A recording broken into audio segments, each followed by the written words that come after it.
Introduction. Ravi, have you done today's maths homework? Yes, I have gathered some information about the different sports liked by the students of our class. Okay, but how will you interpret which is the favorite sport among the students? It's easy. I have arranged the data in tabular form. Now by looking at the data, I can say basketball is liked by the highest number of students. Children, you see, collecting data is a very important task. We can arrange data in different forms and get some useful information out of it. So, in this lesson, we shall learn about data handling. Objectives. At the end of this lesson, you'll be able to recall the importance of collection and organization of data, calculate arithmetic mean, mode, and median of any given set of data, determine range of a set of data. Well, anybody knows why there is a need of collecting data? Suppose we have a data about the runs scored by different Indian batsmen in a cricket match. By looking at the data, can you interpret which Indian batsman had the highest runs during the year? No. Therefore, to find that, we need to collect data regarding the highest runs scored by each batsman during the year. So children, unless and until you don't collect the appropriate data, you cannot know the desired information. We collect data to record and organize it. But why do we need to do that? Look at the following data. A class teacher of class 7th listed the weight of 10 students in this way. Is this data easy to understand? Now look at this data. You can easily know which student has highest maximum weight and which has least. So when we put data in a proper table, it becomes easy to understand and interpret. We can put many kinds of data in tabular form.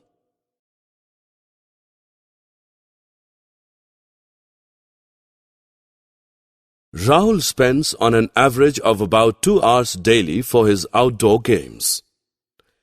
The average temperature of New Delhi at this time of the year is about 40 degrees Celsius. Have you noticed the word average? By average, we understand that Rahul usually plays for 2 hours. On some days, he may play for less number of hours, and on the other days, he may play longer. Similarly, the average temperature of 40 degrees Celsius means that the temperature of New Delhi at this time of the year is around 40 degrees Celsius. Sometimes it may be less than 40 degrees Celsius, and at other times it may be more than 40 degrees Celsius. Thus, we realize that average lies between the highest and the lowest value of the given data. Different forms of data need different forms of representative value to describe it.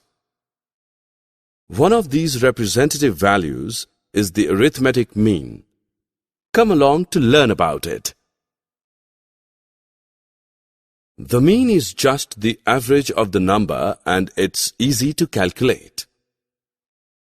Basically, mean is equal to the sum of all the observations divided by number of observations. Let us calculate the mean of these numbers. Add up the numbers first. The sum of these numbers is 60.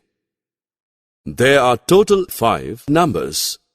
So the mean is equal to 60 divided by 5, which equals 12. Therefore, the mean of the above numbers is 12.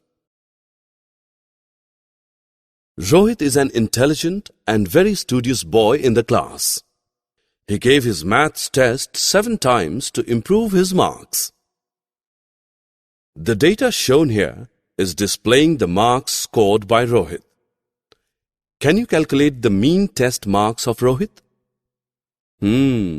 Let us first add up the marks, and the sum is 300. We know he gave maths test 7 times.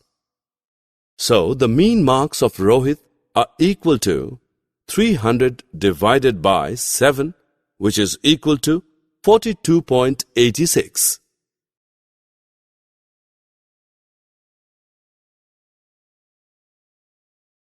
The range of a set of data is the difference between the highest and lowest values in the set. To find the range, first order the data from least to greatest. Then subtract the smallest value from the largest value in the set. So children, now you can also find the range of any set of data. 5 participants completed their swimming race. Can we calculate the range of swimming time from this data? Yes, it's simple. First, order the data from least to greatest. Now subtract the least value of time from the highest. So the range of swimming time is 3.9 minutes. The mode is simply the number which appears most often. See this example. We have few numbers here. How can we find out the mode?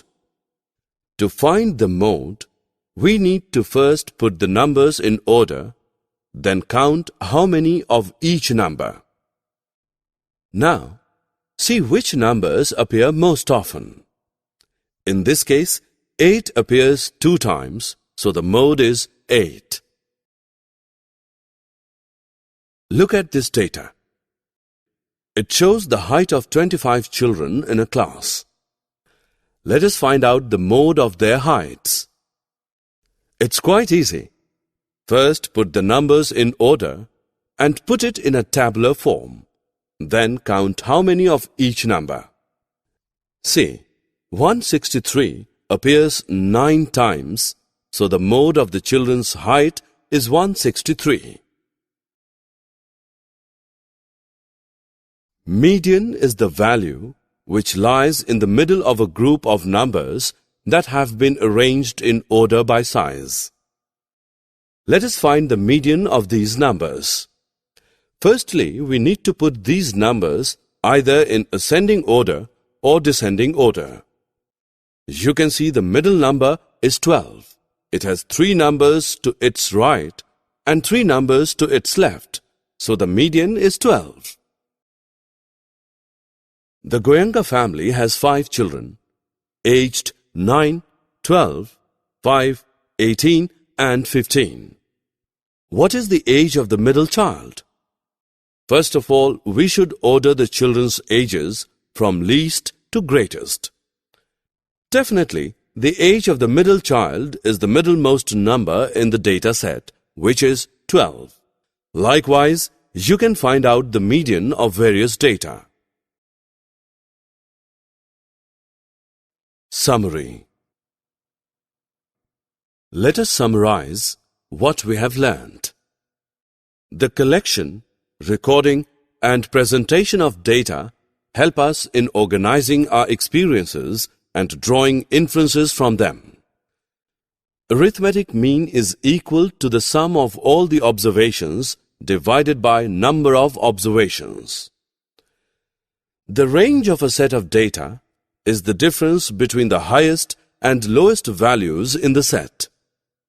The mode is simply the number which appears most often. Median is the value which lies in the middle of a group of numbers that have been arranged in order by size.